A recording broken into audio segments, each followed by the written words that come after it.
तर एका कढईमध्ये 4 ते 5 चमचे तेल घ्यायचे आणि त्याच्यामध्ये 1 चमचा जिरे टाकायचे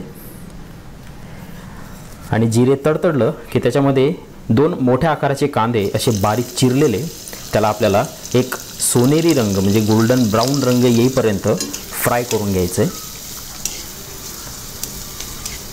कांदा हा छान रीतीनेच फ्राय करा, त्यानेच एक चांगली टेस्ट येईल त्याला। हे बघा अशा रीतीने।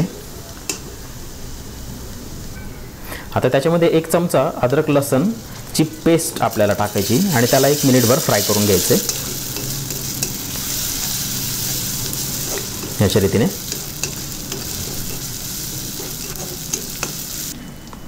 आता इथे 2 टोमॅटोची मी मिक्सरमध्ये एकदम बारीक वाटून अशी प्युरी तयार केलेली आहे, पाणी वगैरे काही घातलेलं नाही आहे। ते आता आपल्याला त्याच्यात टाकायचे आणि 2-3 मिनिटं त्याच्यातलं पाणी ते आटेपर्यंत आपल्याला छान रीतीने फ्राय करून घ्यायचं।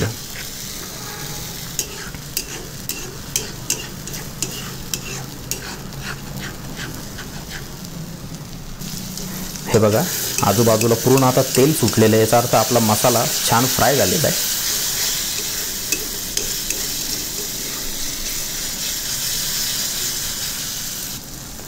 आता त्याच्यामध्ये अर्धा चमचा हळद टाकायची, 1 ते 1.5 चमचा लाल तिखट टाकायचे, 1 चमचा धने पावडर आणि 1 चमचा चिकन मसाला। आता त्याला मिक्स करून घ्यायचे आणि मिनिटभर त्याला देखील फ्राय करून घ्यायचे।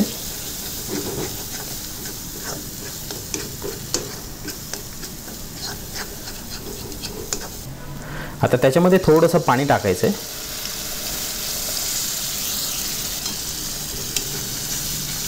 आणि ते पाणी आटेपर्यंत आपल्याला त्याला फ्राय करून घ्यायचं। हा मसाला जो आहे ना, हा जितका तुम्ही जास्त फ्राय करसाल तितकीच भाजीला मस्त चव येते।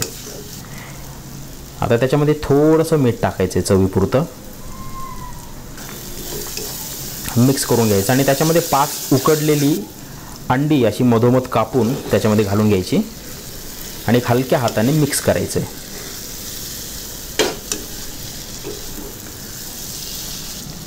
आता अर्धा ग्लास त्याच्यामध्ये पाणी घालायचं, मिक्स करून घेऊ हलक्या हातानेच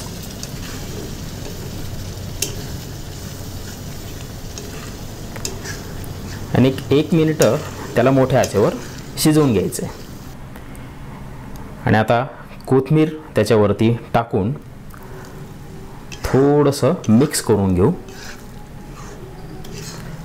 आणि हा अंडा मसाला आपला झटपट रीतीने खाण्यासाठी तयार आहे।